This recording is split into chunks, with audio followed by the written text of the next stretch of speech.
The chains of servitude, the auction block, was cold beneath Zara's bare feet.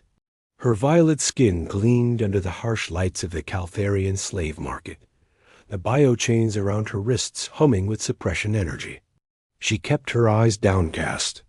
As she had been taught, look up and face punishment. Speak without permission and face worse. This one's special, the auctioneer's voice boomed across the crowded marketplace. Pure Vellani bloodline. Enhanced strength, perfect memory, and bred for absolute obedience. Starting bid is 50,000 credits.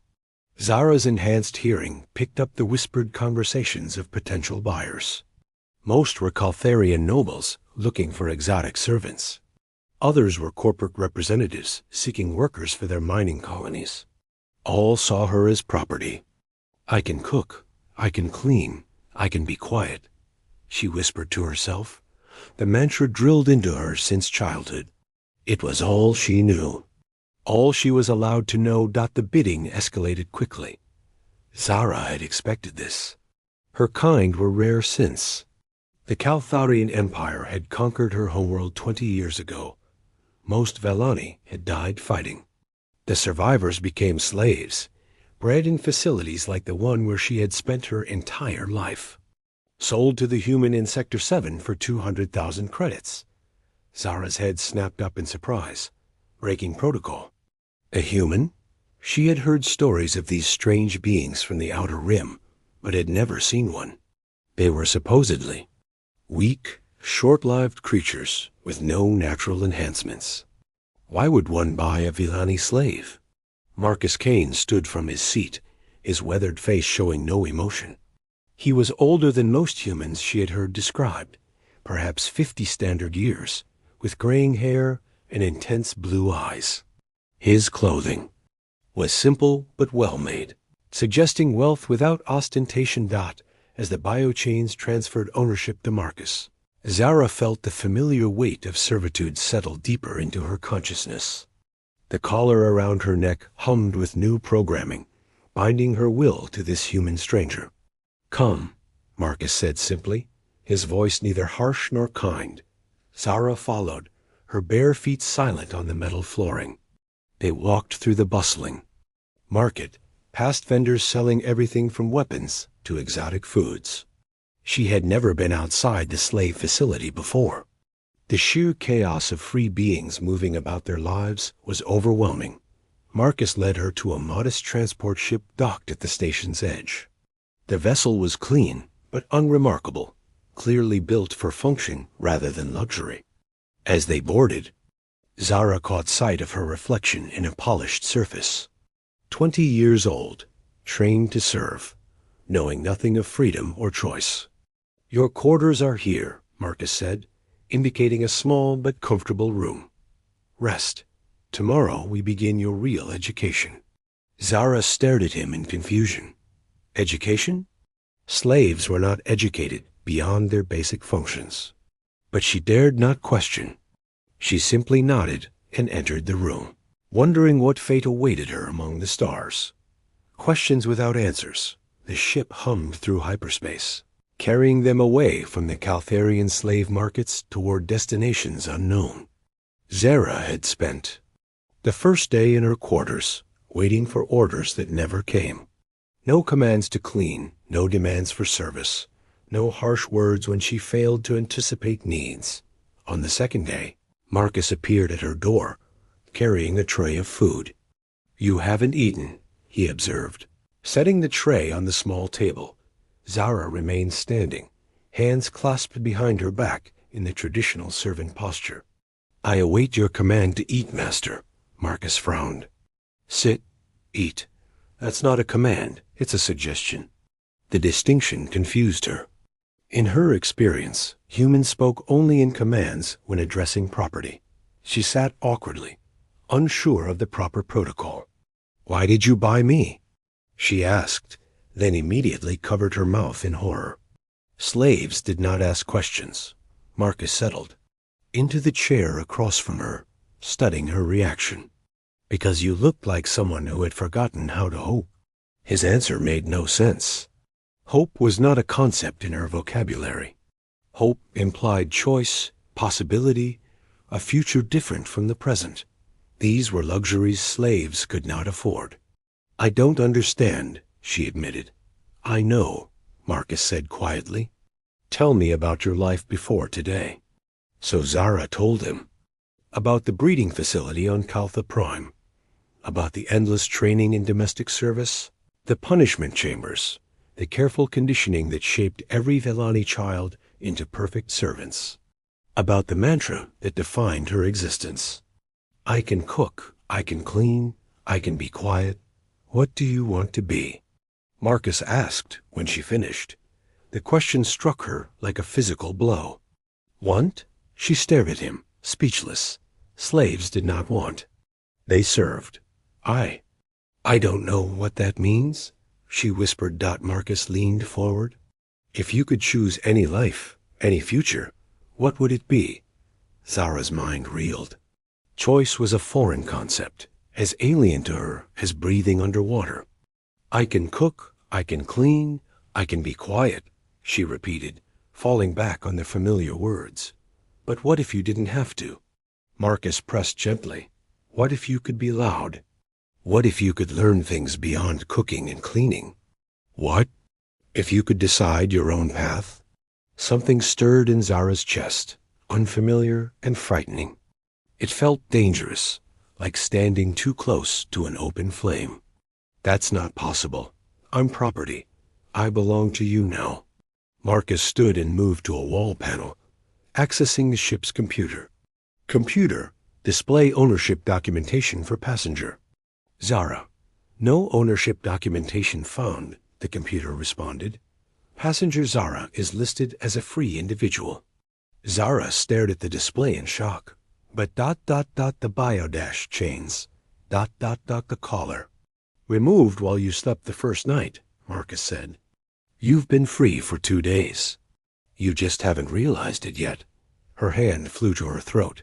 The collar was gone. How had she not noticed? The absence of its weight felt impossible, like discovering she could suddenly fly. "This is a trick," she said, backing away. "Masters test their slaves sometimes. You want to see if I'll try to escape so you can punish me." Marcus shook his head. "No tricks, Zara. You're free to leave at the next station if you choose. Or you can stay and let me teach you what freedom means." The stirring in her chest grew stronger, spreading through her body like warmth. For the first time in her life, Zara began to understand the meaning of possibility. The teacher and the student. 3 weeks into their journey, Zara discovered books. Marcus had led her to the ship's small library, lined with physical volumes and data crystals containing thousands more texts. "Choose one," he said simply. Zara stared at the shelves in bewilderment. "I don't know how to choose. What interests you?" Another impossible question. Slaves were not permitted interests beyond their functions. But slowly, tentatively, she reached for a volume with a blue cover. The title reads Stellar Navigation, a Beginner's Guide. "Good choice," Marcus said, settling into a nearby chair with his own book. Reading had been forbidden in the facility, except for basic service manuals. But Zara found herself devouring the navigation text, her enhanced memory absorbing every detail about hyperspace routes, stellar cartography, and gravitational calculations. "How do ships know where they're going in the void?"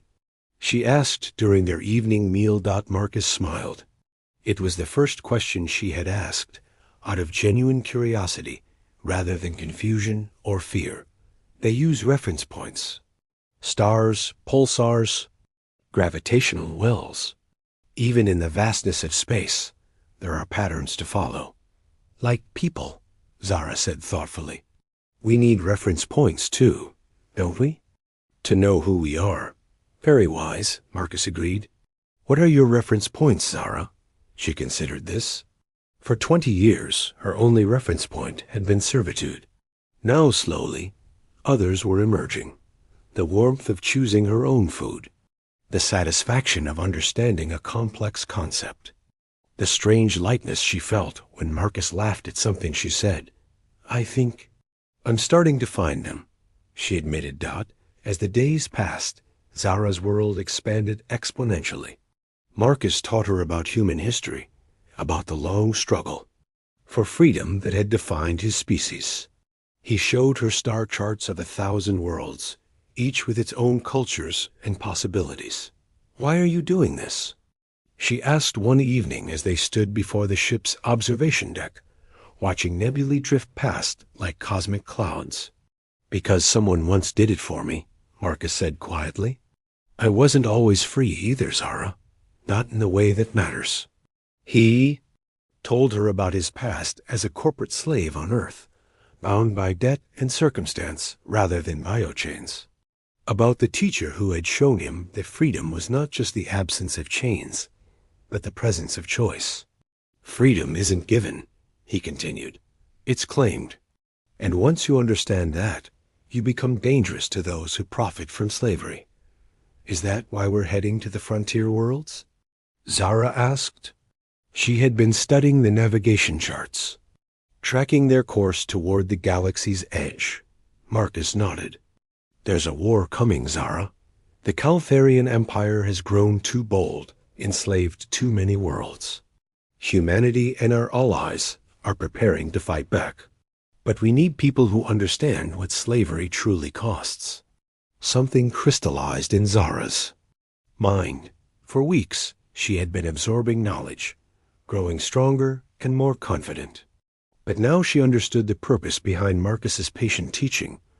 "You want me to fight," she said. "I want you to choose to fight," Marcus corrected. "There's a difference." Zara turned back to the stars, her reflection ghostly in the transparent aluminum. The frightened slave who had stood on the auction block was gone, replaced by someone she was still learning to recognize. "Then teach me," she said firmly. "Teach me everything." The price of freedom, the frontier station orbited a dying star, its massive bulk housing refugees from a dozen enslaved worlds. As their ship docked, Zara pressed her face to the viewport, watching the endless stream of beings seeking sanctuary in humanity's growing rebellion. "Welcome to Freedom's Gate," Marcus said, joining her at the window.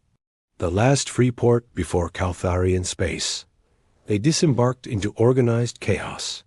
Humans worked alongside liberated aliens, coordinating supply runs, training volunteers, and planning operations against the Empire. Zara marveled at the cooperation between species that had once been enemies or strangers.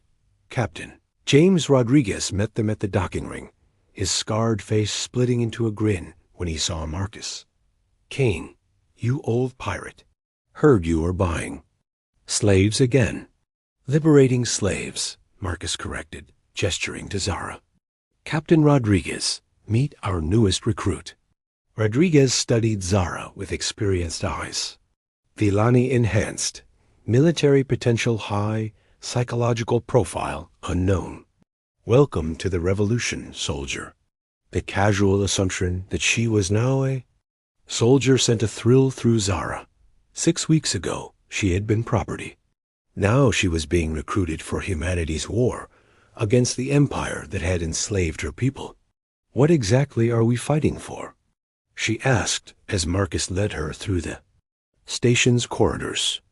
"The right to be wrong," Marcus replied. "The right to fail, to choose poorly, to waste our potential if we want to. Freedom isn't about making the best choices, Zara. It's about having the right to make any choice at all." They entered a vast training facility where beings from across the galaxy honed their skills. Humans sparred with Andromedan warriors. Former Caltharian slaves learned to operate human weapons. The air crackled with determination and barely controlled rage. "Your people are here," Marcus said, pointing to a group of purple-skinned figures. Practicing combat maneuvers. Zara approached them hesitantly. She had never met other Vellani outside the breeding facility. These individuals moved with deadly grace, their enhanced strength and speed on full display. "Sister," one of them called out recognizing her species. I am Corvex. You smell of chains recently broken. I am Zara. And yes, very recently. Corvex nodded approvingly. Good. The memory of bondage makes us stronger fighters. Come, train. With us. For the next month, Zara immersed herself in preparation. She learned to use human weapons, studied Caltharian military tactics, and discovered that her enhanced physiology made her a formidable warrior. But more importantly, she learned about the scope of the Empire's cruelty. 17 species enslaved in the last century, reported Dr. Elizabeth Cross during a briefing. Billions of sentient beings reduced to property. Their plan is systematic. Conquest of the entire galaxy. Zara studied the holographic display showing the Empire's expansion. Her homeworld was just one dot among hundreds of conquered systems. The scale of suffering was staggering. Why haven't humans been enslaved? She asked. They tried, Captain Rodriguez answered grimly. 3 times. Each time, we cost them more than we were worth. Humans have this annoying habit of fighting long, after any reasonable species would surrender. It's not reasonable, Dr. Cross added. It's psychological. Humans would rather die free than live as slaves. That makes them uniquely dangerous to any slaving empire. After the briefing, Zara found Marcus in the station's observation lounge, staring out at the dying star. Regrets? He asked, without turning around. About leaving slavery behind? Never, Zara replied. But I understand now why you looked sad when you bought me. Marcus turned to face her. Why? Because you knew what I would have to become to be truly free. You knew I would have to choose to fight, to kill, to risk everything. Freedom isn't free, is it? It has to be paid for in blood. Marcus nodded slowly. That's the hardest lesson, Zara. Freedom is never given as a gift. It's always bought with sacrifice. Zara moved to stand beside him, her reflection joining his in the transparent aluminum. The frightened slave was completely gone now, replaced by a warrior who understood the true cost of liberty. Then let's make sure the price is worth paying, she said firmly. The fire of liberation, the battle for Villani Prime, lasted 3 days. Zara crouched behind twisted metal debris, her commandeered Caltharian pulse rifle warm in her hands. Around her, the Liberation Force pressed forward through the ruins of her former breeding facility. Sector 7 clear. Corvex's voice crackled through her unit. No survivors found. No survivors. Zara's enhanced hearing had detected the truth long before the search teams confirmed it. The Empire had executed every slave in the facility rather than risk their liberation. 20,000 Villani, murdered rather than freed. Focus on the mission. Captain Rodriguez's voice cut through her grief. The command center is our primary objective. Zara forced herself to move forward, stepping over the bodies of children who would never know freedom. Marcus had been right about the price of liberty, but he had also been right about the necessity of paying it. The command center stood at the facility's heart, a gleaming tower that had once seemed impossibly tall to a frightened slave child. Now it was just another target to be taken. Zara, you know the internal layout better than anyone, Rodriguez said over the comm. Can you get us inside? There's a service tunnel, she replied, her voice steady despite the carnage around her. Used for food delivery. It connects to the main power distribution center. Lead the way. Moving through the tunnel felt like traveling backward through time.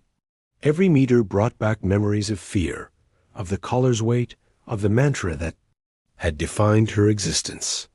But those memories only strengthened her resolve. They emerged into the power center, where massive generators hummed with energy. Zara moved with deadly efficiency, her enhanced speed allowing her to disable 3 Caltharian guards before they could raise an alarm. Impressive, Rodriguez murmured.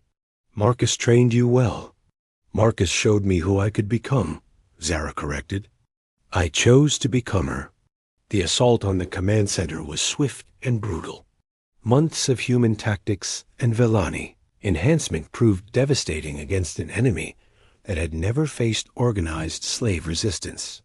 Within an hour, the facility that had once seemed unassailable lay in ruins.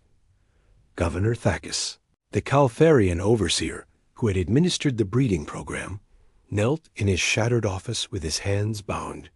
His reptilian features showed. No remorse, only cold calculation. "You think this changes anything?" he hissed at Zara. "The Empire has 1,000 such facilities. For every one you destroy, we will build 3 more. "Maybe," Zara replied calmly, "but we'll destroy those too. And eventually, the cost of keeping slaves will exceed the profit of selling them." Impossible. Inferior species exist to serve their betters. It is the natural order. Zara leaned closer, her violet eyes burning with inner fire. "I used to believe that too. I used to whisper, I can cook, I can clean, I can be quiet, like it was a prayer. But a human taught me something else." "What?" "That there is no natural order except the one we choose to create." She stood, towering over the bound governor. "And we choose freedom." The trial that followed was swift but fair, conducted according to the legal frameworks humanity had established for dealing with war criminals. Thakis was found guilty of crimes against sentience and executed by firing squad dot as Zara watched the governor fall. She felt no satisfaction, only a profound sense of completion. The circle that had begun with her sale on the auction block was finally closed. Marcus found her later, standing in the ruins of her old cell. The space seemed impossibly small now, barely large enough to contain the frightened child she had once been. "How do you feel?" he asked quietly. "Free," Zara replied. "Completely, utterly free, and ready to help others find their own freedom." Marcus smiled. "Then my work here is done." "Is it?" Zara turned to face him. "Because I think our work is just beginning. There are billions still in chains across the galaxy. They need teachers too." "Yes," Marcus agreed. "They do." As they walked away from the facility together, Zara understood that freedom was not a destination but a journey. Every liberated world, every broken chain, every choice freely made added to the sum total of liberty in the galaxy. She had promised to serve, and she would keep that promise. But now she served the cause of freedom itself, and that service was her own choice. Behind them, the breeding facility burned, its smoke rising like incense to the gods of liberation.